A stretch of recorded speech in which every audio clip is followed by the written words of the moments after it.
everybody. Welcome to Tea Time. I'm so excited you're joining me tonight. It is March 29th. It is like the last Monday in March. Boy, am I happy to see it go. Spring is here. The weather's getting nicer. Just going to talk about my weekend really quick, and it's really short, and then we're going to get to my guests because it goes fast. Friday, I really didn't do much, just chilled. Saturday, we de-winterized the backyard. We took out all the patio chairs. We made it look nice and inviting. So whenever it's nice out now, we could eat outside.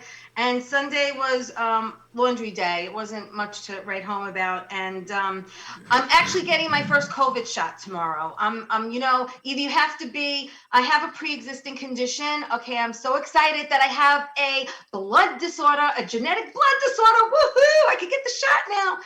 But you have to be either obese or diabetic.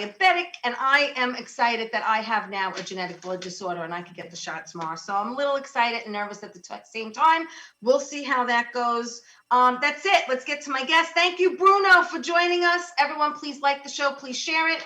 Very, very, very excited to have on actor, writer, producer, and director. The man does it all. He's been doing it a very long time. Ronnie Marmo's in the house. Hello, Ronnie. Good evening. Thank you for having me. What an intro. I appreciate it. I'm so excited you're here. Thank you so much for joining me tonight. I'm a big fan. I've been following your career along the way. And you're originally from Brooklyn, aren't you? You're a Brooklyn boy originally? Yeah. Originally a Brooklyn guy and moved out to Central Jersey when I was a boy, but never lost the Brooklyn thing. I was the only one in my neighborhood in Jersey who sounded like this. So, you know what I mean? So it was great. How do you call it?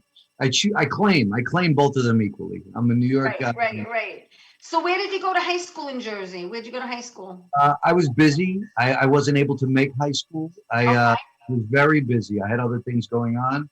So I would have went to Woodbridge High School. Okay. But I was uninvited before it started. And let's just say I wasn't a typical kid. I was a little crazy. And then you look at me now and you go, wow, what a well put together guy. But it wasn't always like Well, I have to put on my glasses when I read too, because I know you do also.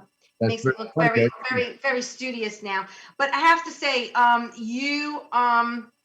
let's talk about your mom. Your mom was a big influence in your acting, and I have to say, when I did my research on you, it really brought a tear to my eye because it reminded me of my grandmother. My grandmother was my biggest fan. She was always pushing me to get into acting and really believed in me when everyone else really didn't. And your mom actually wanted you to audition for something, didn't she? Yeah, what happened when I was a kid, she was great. Like she was a typical little Italian Brooklyn mother, actually from the Bronx originally. But later on, when I was a late teenager, she used to take me to see these plays all the time. We had a buddy named Pat Carpenter, rest his soul. He just passed away a few years ago. But he was in every community theater show in New Jersey. And she would take me, and I'd be like in awe of these people. And I was like, 18, 19, 20 years old. Yeah. And you should do it. You should do it. At that point, I didn't know what I wanted to do. I was a garbage man. I was a pizza maker. I did all kinds of stuff. I sold vinyl siding, if you can believe that. And she was like, "You look. Every time you walk into the theater, you like, your energy changes. You love it." I'm like, "Nah, I can't do it. I can't imagine all those people staring at me, And then she passed away when I was 24, and I called that guy. And I was like, hey, if you ever hear about a tryout, I didn't even know it was called an audition. I called it a tryout because I like sports. So I was like, if you hear about a tryout, I'd like to try out for a play. Right. And so he told me about it. I went and I got the job, which I couldn't believe. Bill Cecilberg gave me my first yes. I'll love that man forever. Oh, isn't that sweet? Yeah, I love it. Yeah. He gave me my first yes, and he's still a hero of mine. And so that whole production was funny because I didn't even know what stage left was. I called rehearsal play practice. I said, because it's like football practice. I was like, I'll see you guys at play practice. Everybody's like, okay. I had all this raw talent, I guess.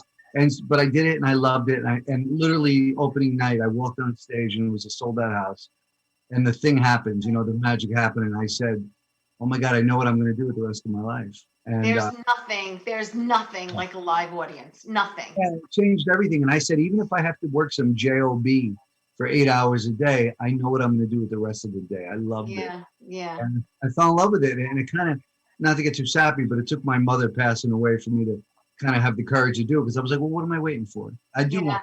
yeah. But she, and I believe it with my grandmother, she's been guiding you. She's been guiding you because you don't have a plan B, and neither do I. This is Right? it. And this is it. This is totally it. But the very first acting gig you did, was it called Hide and Seek? That was the play. That That was was the play the play. that you auditioned for and you got it. Yeah. First Boom. audition, I had no idea what I was doing. Wow, amazing, totally amazing. And that was at the Edison Valley Playhouse, right? And 25 years later, I still have no idea what I'm doing. It's unbelievable. You keep So showing not true. me, I fake it all the That's time.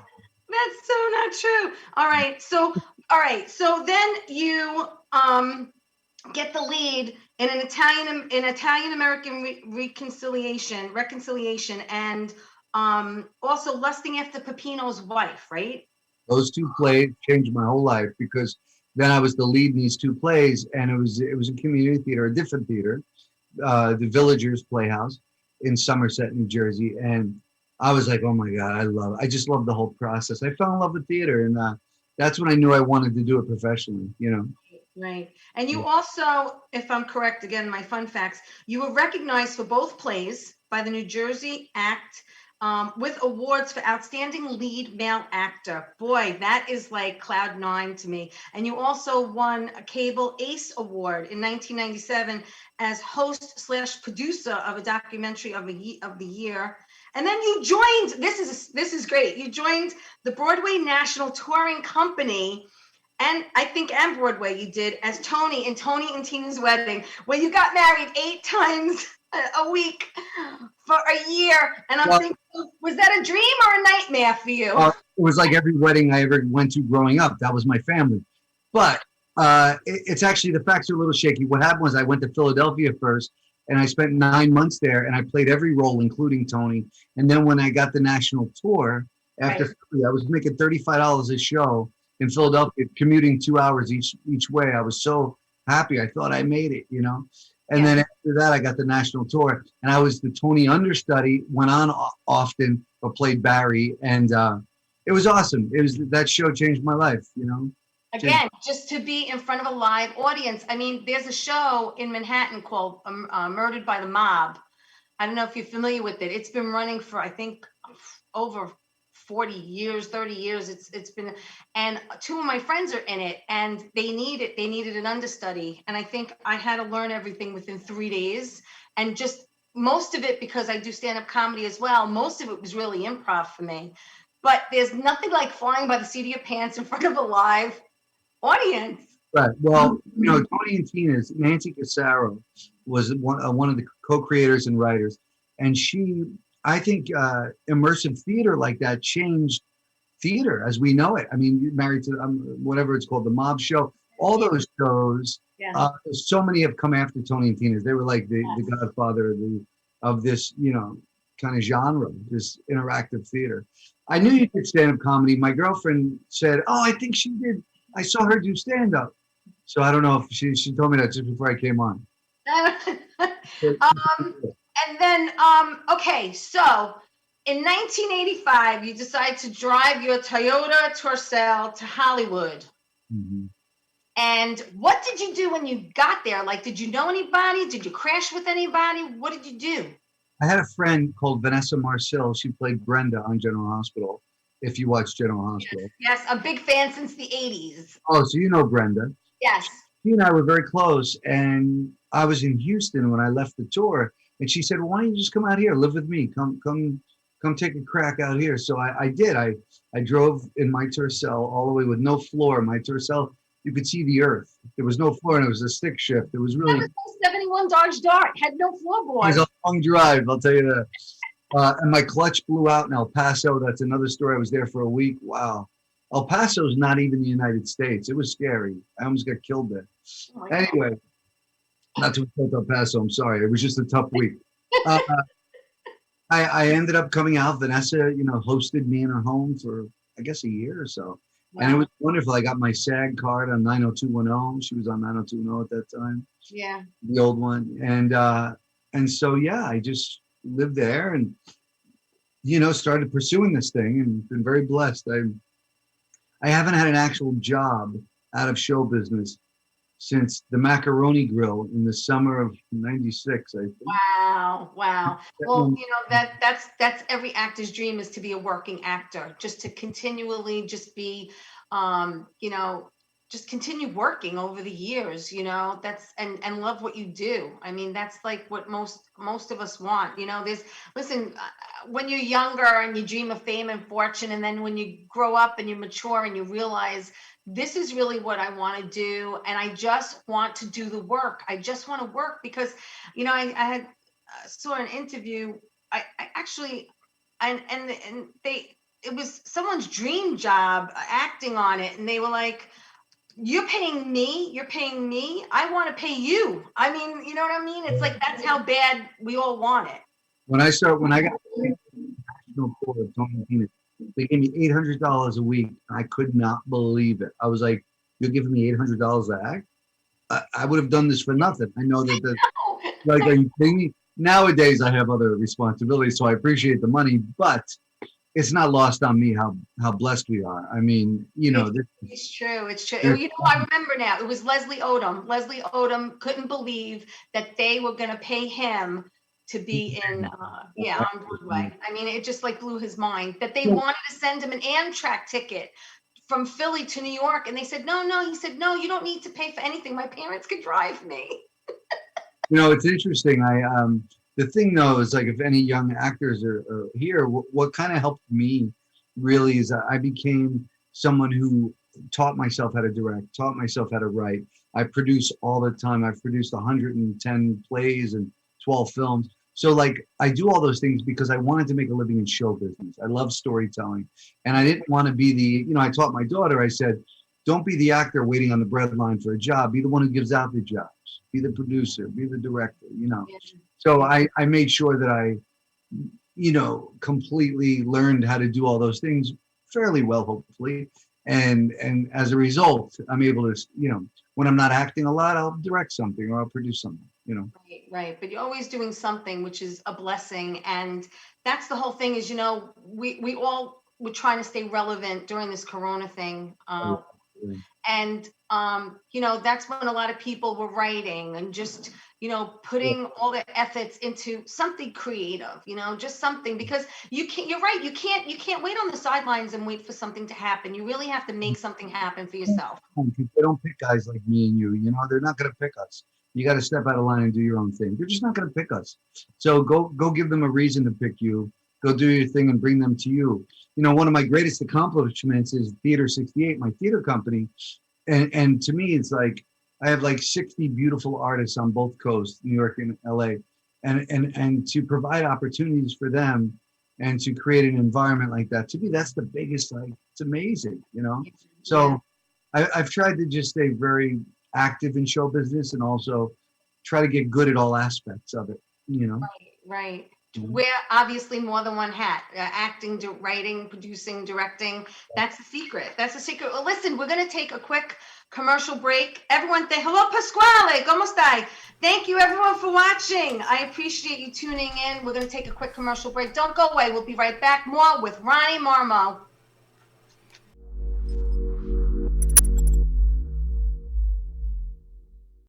So where do you want to go tonight? Are you bored? Oh my God.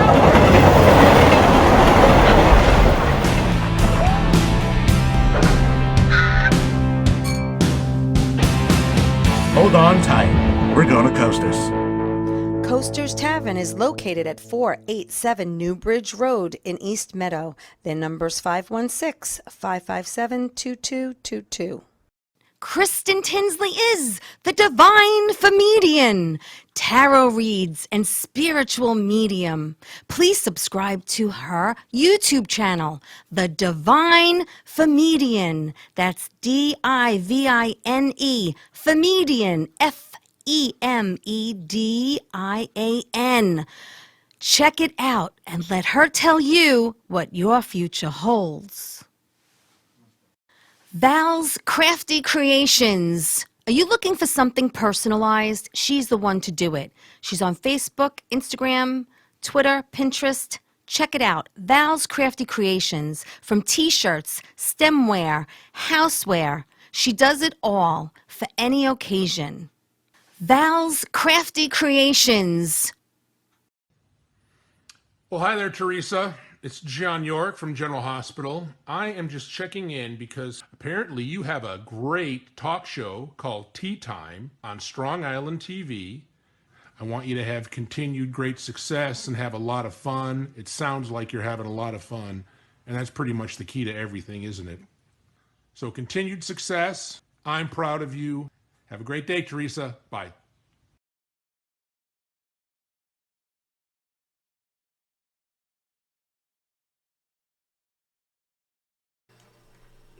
Hey everybody, welcome back to Tea Time. I want to thank my girl, Kristen Tinsley. Give her a call, contact her for a reading. She's amazing. Val's Crafty Creations, check her out on Etsy. Just a young girl who started something during COVID and is trying to, make a living at it. Also, thank you so much to John York from General Hospital for those beautiful, kind words he says about me and Tea Time. And hopefully one day I will have him on the show. Listen, let's get back to actor, writer, producer, director Ronnie Marmo is here with me. He's had an amazing career, wears many hats, just been in a ton of things that he's done over the years, but started in live theater, and that's where my first love started also. And there's nothing like a live audience. So you get to LA and in 85, and what was your very, very, very first gig that you landed in LA? Well, I got in 99, January 5th of 99, and my first gig was, I got my SAG card at 90210, so I had done a few local plays here. There was a play called Starfire that you want to hear cool. If you're a General Hospital fan, you'll appreciate this. Yeah. By the way, John York, I love John. We did like 100 scenes together when I was on the show. Yes, you played Detective Domenico, right? Domestico. Domestico, sorry. Oh, you made him Ronnie Domestico. Ronnie Domestico, right. They used my first name. Anyway, so John's a wonderful guy. I did this play called Starfire when I first moved out here. I was the understudy, and the other understudy was an actor named Rick Hertz. You know Rick. Yeah. He played Rick on General Hospital, Sonny's brother. Yeah. So he and I were two understudies. We went on, we did the play for a while together. I didn't see him for a decade. And then one day I'm walking down the hall in General Hospital. I'm like, Rick, is that you? Ronnie, is that you? Because at that point, neither one of us had a career. And he's like, I've been on the show for 10 years. I'm like, oh my God, I just got here. I'm on the show. And so the answer is yes. But the biggest job I did early on that you would know is a film called Deuces Wild. It was a 50s gang movie with all kinds of stars, except for me, really. And they gave me one of the main guys, and it was a huge break. Was that the one with James Franco was in that one? James was in it. He was in it. Stephen Dorff, Brad Renfro, most of the Sopranos was in it, and that was at a time when Sopranos was the biggest thing on TV. So it was a big, exciting thing. Drea and Vinny, and Matt Dillon was in it. Frankie Muniz, Malcolm in the Middle. Yeah. Norman Reedus, Balthazar Getty, just everybody was in it. Yeah. And that was my biggest, I guess, break. And that was a 50s gang movie that MGM released, and you can see it. A lot of people on the East Coast saw it. Yeah. It was cool. Yeah. And okay, so then after that, what did you do? Because you've done a lot of film, you've done a lot of TV, a lot of theater. Do you have, it's kind of like picking out your favorite kid. If I ask you which ones you prefer to do, it's like choosing one of your favorite kids. It's hard to do. You want to know my favorite genre or favorite project? Both. Give me both. Well, in terms of filmmaking, I think my favorite was West of Brooklyn. I wrote that. And it wasn't even that the movie, I mean, the movie is good. I'm very proud of it. It's a timeless film. I wrote it. But that movie for me is the film that I proved to myself that I could be a leading guy and not have to play. I found the first decade of my career, I played the sidekick and the goofy friend, but that was mostly insecurity on my end. In other words, I didn't think I could play those roles. So I just kind of hammed it up as the goofy buddy.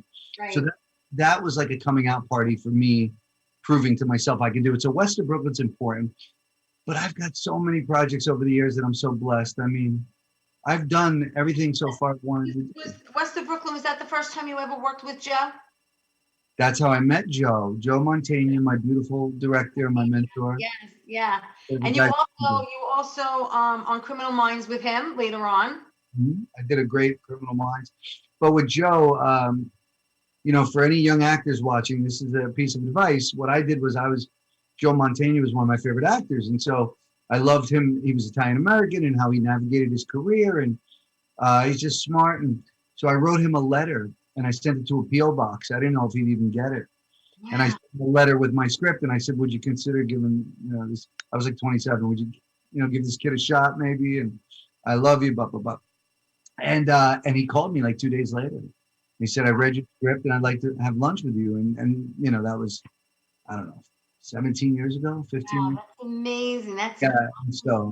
And now he's, I do Criminal Minds, but also he's my director of the, I'm Not a Comedian, I'm Lenny Bruce. right, which we're gonna get to because it's amazing. But you were in a Bronx Tale actually, right? Back in '93. Well, you know, it's funny. That was the first thing I had ever done. And I wasn't an actor. I was working at a pizza shop and I heard on the radio that they were looking for background. And I was like, so it was funny. I was in Woodbridge, New Jersey, and you had to go to this agency in Staten Island. And I was in the middle of delivering pizzas and I drove over the Outer Bridge crossing real quick to Staten Island just to go to this agency. I was going to get, my boss was so mad at me, but I was like, I want to be in the movie, Robert De Niro. I didn't even know what I was doing. And long story short, they said yes. They sent me there. I was supposed to be background, and they ended up giving me a couple of things to do. It was a very small thing, of course. But ultimately, I was like, oh my God, I want to do this. It was like the same experience I had with theater. This was that first experience on film. I was like, I saw the whole process. It was like, I want in on this, you know. My friend Peter Gaudio actually has the first opening line in that movie. I love Peter. He's my friend too. Peter and I grew up together in Bayside, and he was always on my block hanging out on my neighbor's stoop because his neighbor Al was his best friend. So Peter and I did Back in the Day together. You know that movie? Yes, we did. Yes, I watched it, and it was great. That guy, that Dominic guy. But Peter, actually, Peter kills me in the film. At the end of the film, if you watch, I'm sorry, I just blew it. Sorry if you're gonna watch it. No, rewind. But Back in the Day is a Paul Borghese movie, and actually, I had Paul on. He's amazing. He was great. You also did Pizza with Bullets, and my friend Mike Marino, who I've had on the show, was in that also with you. My friend. Mike is my friend. Mike is your friend? Well, he was your friend before my friend. I'll give you that. I love Mike and I. We had lunch last week. Did you really? He's great. He's great. And that was also with Vincent Pastore and Talia Shire. Yeah, they played my parents in the film. Yeah. Yes. They're great. Vinny's an old friend. I love Vinny. We've done like 5 things together. And Talia, it was a big thrill to work with Talia Shire. Oh, yeah. That went really well, and I was very excited. And yeah, I've been so lucky. God, you say all this stuff. I'm like, yeah, it's been good. It's been good. And then you did For the Love of Money with freaking James Caan, Paul Sorvino. Yeah, that was good. That was good. Yeah. Not too shabby, Ronnie. It's not too shabby. I'm very blessed. I did okay. You know, I did okay. But the truth is, I keep my head down. I keep moving because, you know, once you get excited about yourself, that's when nothing happens. So you got to. No, the secret is to stay humble and remember where you came from and where you started. My mother has a saying: "Never spit up because it comes back down." That's funny. That's very funny. I never heard that. Tell your mother she's right. Yeah, it's true. Yes, she is. You just gotta keep doing the work, you know. You gotta just put your head down and do the work. Right. But that was your film, and then TV. We mentioned you did Criminal Minds, you in JAG, you did a lot of stuff. But GH, I've been watching since high school, and yes, you played Lieutenant Ronnie Domestico, and you were there for a couple of years, right? 3 years. 3 years, like 2009 to 2012 or something. I'm so horrible with timelines. Everything happened last week. I have no idea. But I played. Tell me, how was it doing a soap? How very different was it from anything you ever known? It's the hardest job I've ever had by far, and it made me a better actor. You know, because I don't see myself as a soap guy. Some of those guys are just like, they are what you think of a soap opera. And I got the job. They offered me this. I didn't even audition. They offered me the role to do a couple of episodes. And next, I did 150. Wow. And I say that just to say that, it was the biggest blessing. But it was really humbling because you get 20, 30 pages the day before and you got to learn them. And the next day you get one take. No joke. Yeah, no, it's no joke. And I often say that doing a soap opera is like doing an on-camera scene study class that the whole country watches with you a month after you tape it. Right. Because you get one take and you just better hope you did good and made good choices. That's it. It's an amazing experience that, like you said, it's almost like a scene study class. And you know what? We're going to also talk about you teaching acting, but we're going to take another break. Don't go away, everybody. Hello, Valentina. ¿Cómo está? Everybody, hello. I'm so excited. Everyone's joining us. Please like the show. Please share it. In the meantime, we're going to take a quick commercial. Don't go away. Do not go away. More with Ronnie Marmo when we come back.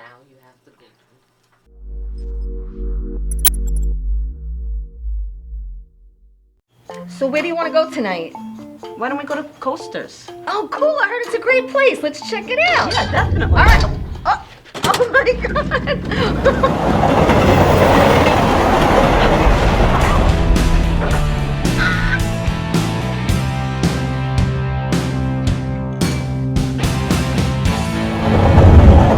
Coasters Tavern is located at 487 Newbridge Road in East Meadow. Their number's 516-557-2222.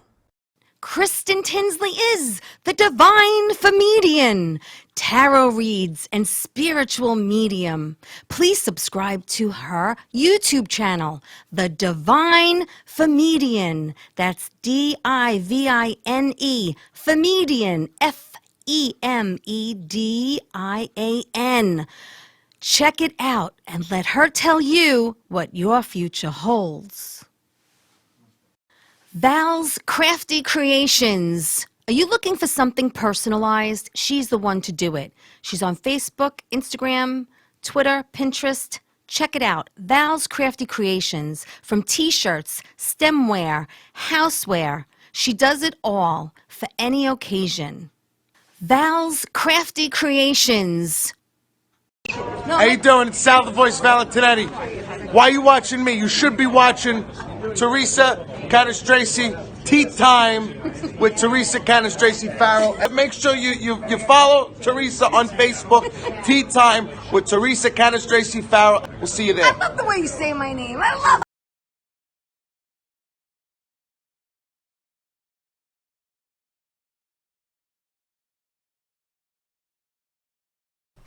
Hi, everybody. Welcome back to Tea Time. I'm so glad you're joining me tonight because I have actor, writer, producer, and director Ronnie Marmo is here with me.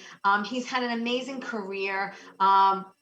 Originally from Brooklyn, moved to Jersey, headed out to LA to make his dream come true. And, he's been doing it for so long and he wears many, many hats to keep the career going. So if any actors are watching, that's how you make things happen. In a way you can't sit by the sidelines. You have to make things happen. And it's a great big piece of advice from Ronnie. So I want to talk about you teaching. Right before the break, I said that you're doing teaching. The class is 2 times a week, every week on Wednesdays and Thursdays. It's virtual, which is really cool. So anyone who wants to take a class out there with Ronnie, you can. And what's the class called? It's called Stop Fucking Acting with Ronnie. No, but nobody wants to watch acting, right? Nobody wants to see acting. Whenever you spot acting, you go, oh. So we really work on removing the acting. And I know that sounds a little bizarre, but I always say that, I don't think they should call it acting. They should call it living because what we're trying to do is tell the truth within the material. So that's the name of my class. I know it's a catchy title, but I think it's funny and it's great. It's been such a blessing. It's been such a dream to be able to teach, How long have you been teaching this class? Well, what's interesting is that I've wanted to teach for 15 years, but I haven't for 2 reasons. One is I'm usually never in a city long enough, but more important than that I didn't want to be the guy who got a couple of good acting credits and then taught a class. I always thought like, that bothers me. It's like not everybody should be teaching. So for me, I wanted to wait till it was really like completely divinely inspired. Like I have to do it. I'm inspired. I'm excited. And so I waited a very long time. And then when we got into COVID and the pandemic, I was like, well, I'm going to be sitting home for a while. Why don't I do this for a couple of months as a fundraiser for my theater company? Right. And that's what I did. I said, I could be somewhere on my computer every Wednesday and Thursday. And so I started it in May and I'm in love. I mean, it's my favorite thing. In fact, I set it up in such a way that even when I go back to work, I'm still going to continue the class because I'm getting so much out of it. And it's not just a typical scene study class. It's really, there's a spiritual component to the class, and it's just it's a wonderful community, and I don't pretend I'm right or wrong. I just bring what I know and I share it with the class, and people seem to be getting a lot out of it because the students have been there, most of the time. So it's really good. So it's Wednesdays and Thursdays. What time is it? Well, if you're in New York, I'll just give you Eastern time. It's Wednesdays from 6 to 9 p.m. and Thursdays 2 to 5. And it's really wonderful. It's on Zoom. I have students in Connecticut, New York, Seattle, Los Angeles. I'm missing the Palm Springs, just all over the place. And so if you're dying for an acting class, jump in. You could get the info. Yeah, definitely. Yeah, Ronnie Marmo Workshop. I was going to say, how do people get the info to take the class? It's Ronnie Marmo Workshop at theater68.com. Okay. The theater is spelled with an R-E, but you could also you find me on Facebook. I'm so easy. Just inbox me. I'll make sure you get the info. It's really cool. I'm proud of it. Do you have to take both classes or just one class? No. In fact, you only pick one, but if you ever have like something come up, you could jump in the other one. Okay, because Wednesday night would work for me. Just letting you know. All right, good to know. Noted. It's really good. It's worth doing. Everybody's growing. It's wonderful to watch people. Really, it's awesome. It's great. Yeah, I'm definitely into it. I definitely, it's got my name all over it. But I want to talk about now Lenny Bruce. I want to talk about something that was a baby that you birthed 5 years. It took 5 years, right, to complete this. It was a labor of love and admiration for Lenny Bruce. It's called I Am Not a Comedian, I Am Lenny Bruce. And Joe is directing you in that, right? Yep. And if I'm not mistaken, Lenny's daughter actually. She's a supporter. Kitty Bruce is a huge supporter. A piece of the money goes to from ticket sales go to the Lenny Bruce Memorial Foundation, and I'm on the board of the foundation. And what we do is we help people go to rehab who don't have insurance or money. So Lenny died of an overdose many years ago. He never found recovery. So we help others find recovery. And Kitty Bruce runs the organization. She's brilliant. I love her. She's so dear to me. Yeah. And she's trusted me with her dad's life is a really big deal. So now, for those who do not remember Lenny Bruce, Lenny was a comic back in the 60s, and he got arrested for profanity. The man said schmuck and got arrested. I mean, it's mind-boggling, and he really paved the way for other comedians like myself, like George Carlin, like Richard Pryor. I mean, he took the brunt of it. The man took the brunt of, and really led. Really, yeah, he was the first comic to get on stage and not tell a joke. He was like talk about what's going on in his life, whatever. He was a satirist. He was so much, and he really did pave the way. If you love comedy today, you have him to thank. I mean, even David Chappelle, all these great comics. Chappelle to me in many ways is a modern day Lenny Bruce, Bill Burr, all these guys, and Lenny did. He fought and died for freedom of speech and the right to say what you want to say.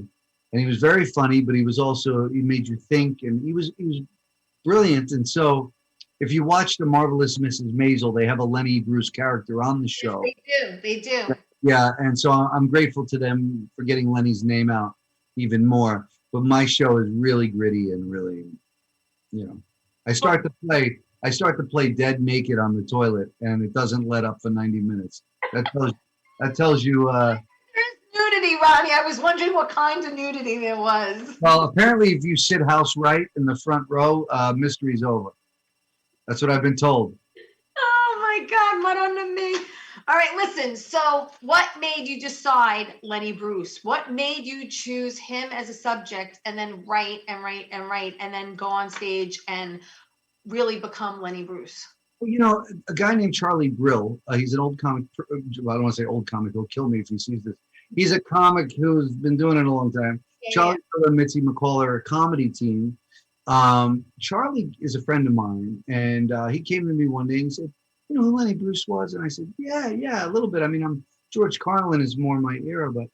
He said, "There's a play I want you to read. It was written for me, a one-man show, but I think you should do it. You remind me of Lenny." So I read it. It took a couple years for him to talk me into it because I was scared. And I did someone else's play. Okay. So I did one man show called Lenny's Back, and boy is he pissed. And it ran for a good couple of months. It was a wonderful run, but we weren't doing Lenny's material. It was very safe, and I loved it. But once I fell in love with Lenny, I thought, well, I got to tell it all, warts and all. And so I said to the writer, I'd like to put this in. He said, no, my play's written. I said, okay. So I went off and I wrote my own, and I just wanted it to be like the truth, you know.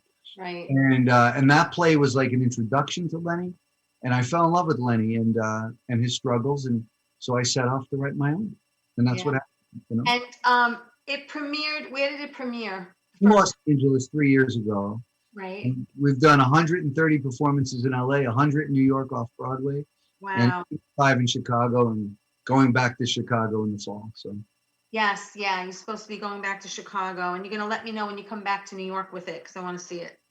I'm in talks right now to do the show in Central Jersey. So if I don't get to New York, I'll let everybody know. Sure. Yeah. That's great. No, it's amazing. I mean, it's kind of like what's the word? Where he just like he's there with you, right? Didn't you have that feeling? Yeah, people say I channel him. It's really interesting. Even Kitty says it. His daughter says, "My dad's here. I know it." And I feel like in some ways that I get to stick up for him in some ways and tell the story he didn't finish telling, maybe. As an actor, I'm very blessed because, you know, as an Italian-American actor, you play a lot of the Vinnies and Joeys and Bobby, but I have so much more to offer than that. And I love that he's this Jewish comic from the 60s. And so I feel really blessed that I got to tell his story. And I don't know what to say. I mean, you know, as an actor, you're lucky if you get one of these in your lifetime. You know, like this kind of thing. You know what I mean? I mean, you've had rave reviews. Everyone who's seen it has loved it. Billy Crystal gushed over it. He loved it. I mean, you have. I mean, it's just it's something that, like you said, it's raw, it's real. You know what I mean? And that alone is priceless. Just to see something like that. Yeah, it's pretty intense, and we've had so much celebrity support.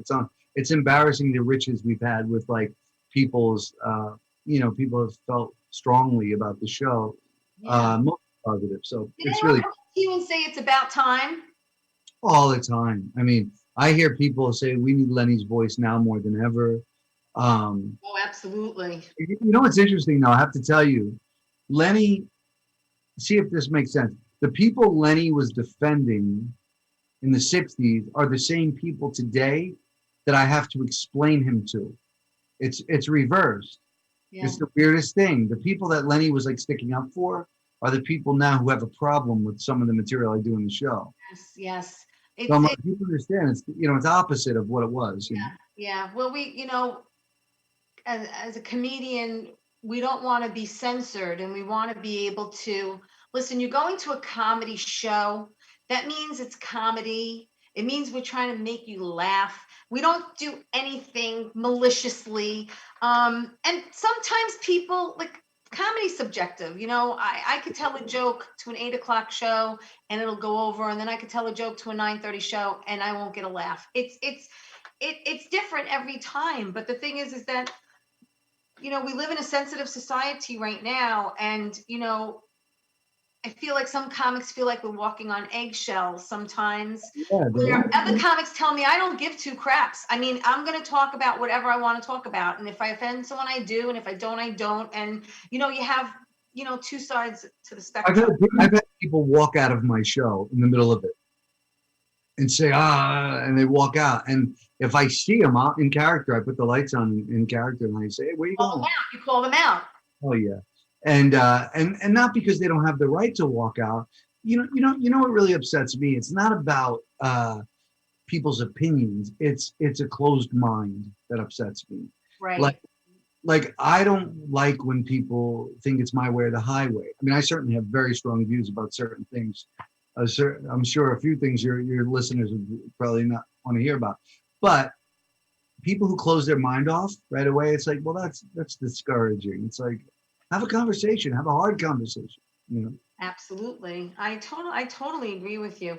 So listen, I want to talk about when we were in COVID. I mean, you started these classes, which was great, but you also last March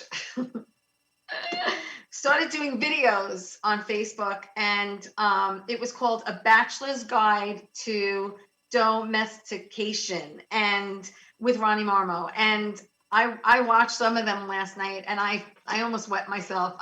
They were hysterical. I mean, because basically, like you said, we're home now. I have stuff in my fridge. We're home now, and now we really have to cook. And for people who aren't normally home cooking, it was like a whole new world. And you were looking for people to give you some easy recipes, but when someone said something about making something in the blender, I was ice cream, or someone said, I don't know, frozen banana in the blender, and you said, I can't commit. That means I have to clean it. I can't commit.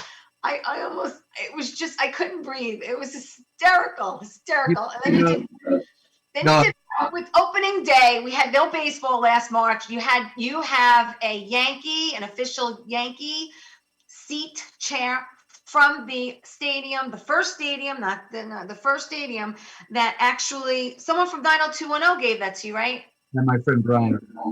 Brian who? You got to say his whole name. Brian Austin Green. All right. Well, people know.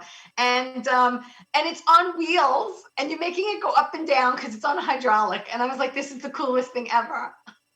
Yeah, I'm out of my mind. That what happened was I don't cook. I really don't know how to cook. I cook like 3 things. I'm pretty good around breakfast, but after breakfast, you made those hot dogs and it came out okay. Dogs, I mean, So I travel all the time, so I never have to cook. I waste so much friggin' money in restaurants, and but I tried. I wanted to try. My daughter's 13. She crashes a couple of nights a week, and she's a weird kid. She doesn't like to go out to eat. She wants the Pop-Tarts, Daddy. She loves home cooked meals. It's amazing. So she doesn't want to go out to eat. It's amazing. So I was like, okay, I'm going to learn. I'm going to learn to be domesticated. And so, because I'm not traveling anymore. And boy, well, you should watch some of those episodes. It was a nightmare. I did about 58. But what ended up happening is that so many people wrote me private notes saying, thank you so much. It's really helping me get through the pandemic. This is the thing I look forward to on every day. So I started to feel like every day I got to do one every day. And then I kind of fizzled down. I moved and fizzled out a little bit. I'm thinking about putting all of them on like my YouTube channel, uploading 58. You should. Oh, that. It's funny, right? It's ridiculous. It's just me trying to figure it out. It's great when the salad. Do I wash the salad? The salad's in the bag. Do I wash the salad? Do I not wash the salad? And I was like, this is great. Yeah, because it's so genuine. I have no idea what I'm doing. And sometimes I break a glass. I don't know. Did you see the chicken parmesan episode? I didn't see that one. I think it's like episode 3. No, but I'll send you a recipe for chicken chili that's really good. And it only has like 4 ingredients in it. Please do. Yeah, send it. If you want to laugh, I think it was episode 3. I'll figure it out. I'll let you know. Chicken parm. It was a nightmare. I broke a glass. I stepped on it. I'm bleeding. It was a complete disaster. I didn't know. And you know what's funny? What made the show funny is that I would get so stressed out and so riddled with anxiety because I didn't know what I was doing. You get hangry, right? You get angry, hangry. Yeah, I get hangry. But Facebook is on a little delay. So when I'm asking questions, they're not answering me. And I would go nuts. know what I mean? I'd go crazy. Is anyone on this thing? Yeah, nobody's paying attention. So I'll let you know which one the chicken palm is, but thank you for watching. They're pretty Oh ridiculous. my God, they were great. They were great. It was very entertaining, and because you're so authentic, that's the whole thing. And you keep saying your sister's ass, and you abbreviate everything. And I'm laughing because that's what I do, and I'm like, this is I'm gonna breathe it. You know, people keep asking me, they're like, why don't you cut together like 6 minutes of the best highlights and try to pitch it to a network? It'd be a funny show to watch. And I'm like, I don't know, it's so stressful. Every time I get in the kitchen, I shake, and I'm like, it's too much. It's too much.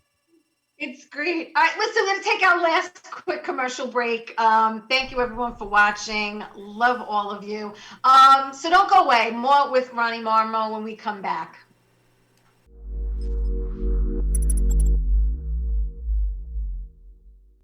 So where do you want to go tonight? Are you bored? Oh my God!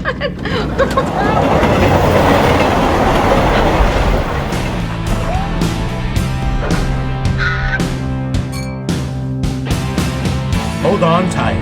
We're gonna coasters.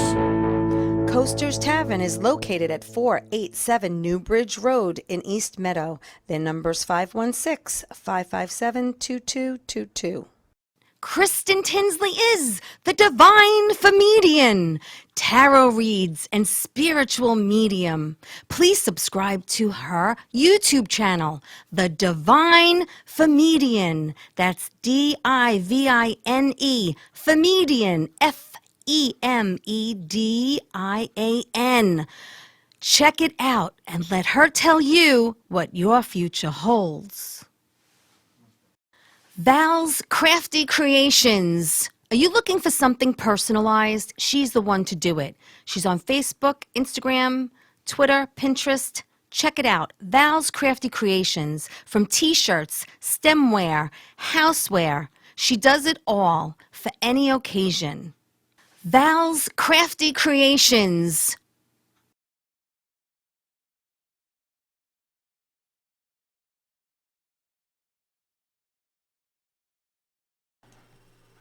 Hey everybody, welcome back to Tea Time. I'm so glad you're joining me tonight because I have Ronnie Marmo here, and he's an actor, writer, producer, director. He's done it all. You know, we talked about his whole career and what he's done, films and TV and theater, and that's where he started, like me, the love of theater and a live audience. There's nothing like it. But I also want to tell you, we mentioned that he does the one-man show about Lenny Bruce, and it's really, really important to know that it's called I'm Not a Comedian, I Am Lenny Bruce. When Ronnie does come to Jersey, at least he'll be on the East Coast, and I'm telling everybody, I'm going to go see it. Everyone else should go see it, especially my fellow comics, okay? It's just something that needs to be seen. You can go to LennyBruceOnStage.com for any information. Also, I want... Ronnie, also mention your theater, Theater 68. Tell me why you called it that. I know why. I want you to share with everyone else. 20 years ago, I was in a couple of acting classes that weren't going well. They were a little bit like bad therapy and not really acting classes, which is what scares me because some teachers, you know, and some are great. You have to kind of find your people, right? Find your teacher. But anyway, I had 68 cents left in my bank account, and I was like, well, what are we going to do? I can't afford these acting classes. So we started a theater company. We named it Theater 68 because that's how much money I had in my bank account. That's the short story. But I love my company, and we're 20 years old in LA, and we are turning 10 in August in New York. Wow. And I'm proud to serve as the artistic director for both. We have a bunch of great virtual shows coming up this year. So if you get a chance, go to theater68.com. And Theater 68, theater spelled with an R-E, the fancy, bougie way. Where is the theater located in New York? Well, we were at this place called Shetler Studios, but they went out of business. So right now we're virtual and homeless, but we will find our next home. Oh, absolutely. We spent 8 years at the Drama Bookshop, which was my love. So that's what's happening. But we, you know, the company's great, and we're going to be producing all year long virtually, and we're going to do 10-minute plays so people don't have Zoom fatigue, and we're going to do them every other weekend. We're going to do 6 shows and then a new play every 2 weeks. Oh, I love it. I love it. All right. So I want to talk about what you were doing before COVID hit, what got put on hold, and then I want to talk about what you're working on now. Okay. I was in Chicago doing the show. On March 15th was my 85th performance, and we were playing the sellouts. It was wonderful. I love Chicago. And, I jumped on a plane and I said, I'll see you in a few weeks, I told everybody. And that was a year and 2 weeks ago. So there's that. But I'm doing a lot of writing. I'm really nurturing my company. Spending a lot of time with my girlfriend, trying to also have a social life, which is Yes, nice. congratulations. You're not a bachelor anymore, right? Well, technically you are, but you're taken now. Yeah, she told me today I'm going to divorce you. I go, how are you going to do that? We're not married. She goes, I don't know. I got threatened divorce today. Yeah, so I'm just trying to to be honest with you, the one blessing that COVID has brought is a huge balance I'm trying to strike, especially with my daughters and I listen. I showbiz is my life. I love it. It's not only what I do for a living. It's also my hobby and my passion. So there's a blurry line there, but also I'm trying to make more time for the people I love, and so it's an interesting. Because they grow up so fast. Like this. So fast. So I'm working on a lot. I'm writing a lot. I've written a few projects that I don't want to mention because I'm trying to sell them right now. Okay, cool. But I'm making moves. I'm making moves, and they sold the building. They sold the Royal George Theater, or they didn't sell it. They're selling the building. So we have to find a new home in Chicago. So I'm going to head there in a couple of weeks and try to make a deal with somebody. Well, we mentioned Silent Partners, which is Ciro DiPaggio's, and then I have here The Finish Line. You want to tell me about that one? Well, The Finish Line is something that apparently I've been asked to be a part of, but I don't know too much about it yet. But Silent Partners I could talk about. I love that script, and Ciro's just out there killing it, and I'm very blessed that I got to meet him and offered the job, and also many people I love are in that project, so it really worked out. Yeah, it's great. I had Ciro on, and then I had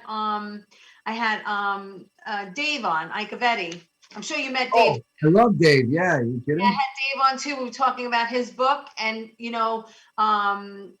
about Silent Partners, and then he also wrote Dr. Mensch, which he wants to actually, I think, start filming in the spring. And I have to remind him, he actually asked, he said to me, I think you'd be really good at playing the nurse.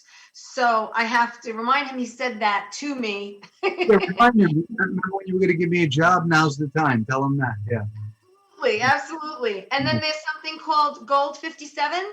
Yeah, a couple of friends of mine, Tony Devon, Robert Rothbard, they wrote this wonderful project. I think I play a character named Jimmy Vibrato, I think. It's like an old school doo-wop guy. It takes place in the 50s, and a doo-wop singer. And so these are all projects that, are just starting to get off the ground, and I'm proud to be a part of them. Yeah, I'm proud that people ask me to be. Do you like period pieces? Oh, yeah, I love them. I kind of feel like I was dropped out of that time in some way. Oh my God, so do I. Wanted saddle shoes and a poodle skirt and a 57 Chevy so bad. I just felt like I was always born in the wrong era. I'm very nostalgic for that kind of stuff. And I love being asked, I just love being asked to participate in people's stuff. And that makes me, Well, Ronnie, we have like a minute left. This is, I'm just so thrilled you were here tonight with me, giving me your time. So a minute, let's plug something. What do you want to say to everybody who's watching? Let's talk about your virtual classes every Wednesday and Thursday. Wednesday 6 to 9 p.m. Thursday 2 to 5 p.m. And it's going great. Like if you really want to work on, making your work more simple and honest, and come check it out. I mean, it's really, the proof's in the pudding. It's hard for me to talk about it, but if you were talking to any of my students, Paul said you're a great teacher, and Paul is wonderful. And a great actor. He totally loves you. So I'm just excited about it. And again, LennyBruceOnStage.com, Theater68.com. Ronnie is on Facebook. You can find me. I'm sorry. You can find me. It's easy to find me. Yeah, you could. You're not on the lam. You're around, right? You're around to be found. I'm in witness protection in Los Angeles here. I'm looking out the window. Yeah. Listen, I want to thank you from the bottom of my heart doing this for me. It meant the world to me. Continued success in everything you do. Hopefully, I will join you on a Wednesday night in the future, because I'd love to. I'm always trying to learn and expand my craft. And my whole thing is to be in the moment, be honest, That's what this and is like all about. not act. We try to remove all the acting. That's my whole thing. But Totally, I totally agree with you, 100%. continued success to you as well. Huh? Continued success to you as well. You're doing great. Thank you. I'm trying. Listen, Ronnie, stay where you are. Everybody else, thank you so much for joining me tonight. Love all of you. Thank you, Gerard. Thank you, Valentina. Thank you, everybody who tuned in. I really appreciate it. Like the show, please share it. Ronnie, stay right there. Everyone, have a great week. Stay safe, and I'll see you next week. Ciao, everybody. Bye.